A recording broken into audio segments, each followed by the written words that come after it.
बूढ़ी माँ और उनका पोता। एक बूढ़ी माँ जिसका पति मर चुका था, अब वह अपने बेटे, बहू और एक पोते के साथ रहने लगी थी। परिवार में सुख समृद्धि बहुत थी, किसी भी प्रकार की कोई परेशानी नहीं थी। लेकिन अब बूढ़ी माँ के हाथ पैर बहुत कांपने लगे थे और कोई भी काम ठीक ढंग से नहीं कर पाती थी। उनके घर में शाम को खाना सब मिलकर साथ में खाते थे। बूढ़ी माँ का बेटा शाम को ऑफिस से घर आया तो उसे भूख बहुत तेज लगी थी। वह जल्दी जल्दी हाथ मुंह धोकर भोजन करने के लिए बैठ गया। साथ में माँ भी बैठ गई। माँ ने जैसे ही खाने से भरी प्लेट उठाने की कोशिश की तो प्लेट हाथ से छूट गई और थोड़ी सी दाल नीचे गिर गई। बहू बेटे ने घूरते हुए माँ की ओर देखा और फिर से अपना खाना खाने लगे। माँ ने जैसे तैसे अपने हिलते हाथों से भोजन करना शुरू किया। कभी खाना कपड़ों पर तो कभी टेबल पर तो कभी जमीन पर गिर जाता था। बहू ने गुस्से में कहा, माँ कितने गंदे तरह से खाना खाती हैं, इनको अब अलग बिठाकर खाना देना होगा।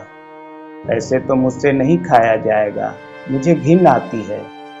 तो उसके पति ने भी सिर हिलाकर कहा, हाँ। छोटा बच्चा सब सुन रहा था। इस तरह मम्मी पापा दादी के बारे में क्या क्या बोलते हैं। फिर दूसरे दिन बहू ने अब अम्मा का खाना एक कोने में लगवाना शुरू कर दिया। यह सब देखकर बूढ़ी माँ को बहुत दुख होता था। वह रोते रोते कपकपाते हाथों से अकेले ही एक कोने में बैठकर भोजन करती थी। एक दिन भोजन करते करते उन्हें वह समय याद आ रहा था जब वे अपने इसी बेटे को गोद में बिठाकर बड़े ही प्यार से भोजन कराया करती थी। वो बेटा भी अपना खाना मेरे कपड़ों पर गिराया करता था, मेरे कपड़ों को गंदा करता था, पेशाब करता था, लेकिन मैंने कभी उसे खाना खिलाना बंद नहीं किया। ना ही मुझे कभी घिन आई। अब मुझसे इन्हें घिन आती है। यह सोचती और अपने कांपते हाथों से आंसुओं को पोंछती और खाना खाती। उनका पोता यह सब रोज देखता था। एक दिन वह पोता अपनी दादी को एकटक देखे जा रहा था। तभी उसकी माँ ने पूछा, क्या हुआ बेटे, तुम दादी जी की तरफ क्या देख रहे हो?